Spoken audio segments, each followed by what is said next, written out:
Hey everyone, and welcome back to the channel. Today, we're diving deep into a topic that's been buzzing in the financial world. Silver. Is it on the verge of a massive price explosion? Some analysts are throwing around a staggering number, $100 an ounce. Now that might sound crazy, but when you look at the perfect storm brewing in the global market, it starts to look a lot more plausible. So buckle up, because we're about to unpack the 3 key drivers that could send silver to the moon. First up, let's talk about China. For years, China has been a major player in the silver market, not just as a consumer, but as a massive exporter. They were essentially the world's silver warehouse, supplying the global market and helping to keep prices stable. But something big has changed. Recently, China has slammed the brakes on its silver exports. In fact, they've gone from being a net exporter to a net importer.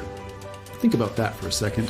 The biggest supplier has not only turned off the tap, but is now drinking from the same well as everyone else. Why the sudden shift? It all comes down to their strategic goals. China is aggressively pushing its green energy revolution. We're talking solar panels, electric vehicles, and all the high-tech electronics that come with them. And what's a critical, non-substitutable component in all of this? You guessed it, silver. Silver has the highest electrical and thermal conductivity of any metal, making it absolutely essential for these technologies.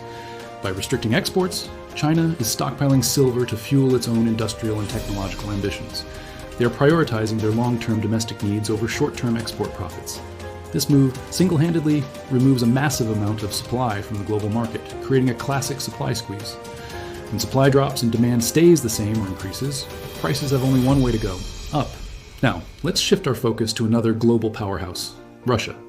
While China is hoarding silver for industrial reasons, Russia is buying it up for monetary and strategic ones. For years, Russia has been on a mission to de-dollarize its economy, reducing its reliance on the US dollar and Western financial systems. They've been aggressively accumulating gold, and now it appears silver is firmly in their crosshairs.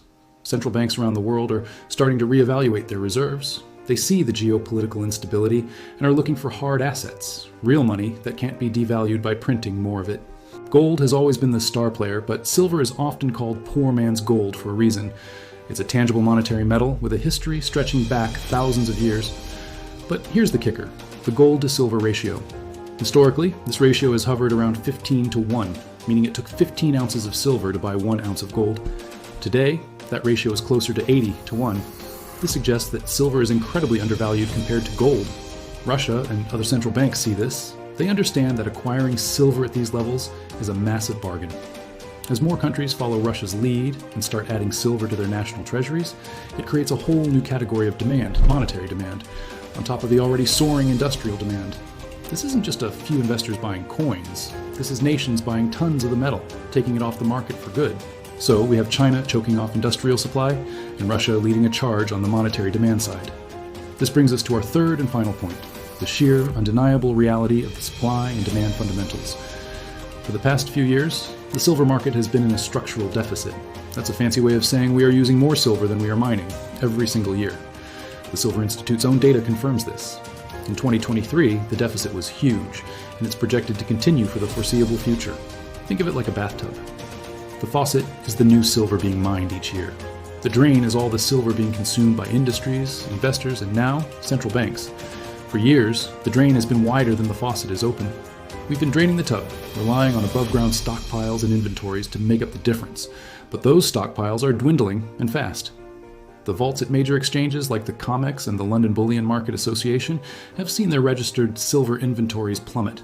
This isn't just speculation, it's simple math.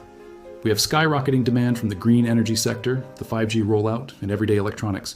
We have new massive demand from central banks treating silver as a monetary asset. And on the other side of the equation, we have a shrinking supply, exacerbated by China's export ban and the fact that it's getting harder and more expensive to mine new silver. You don't need a PhD in economics to see where this is headed.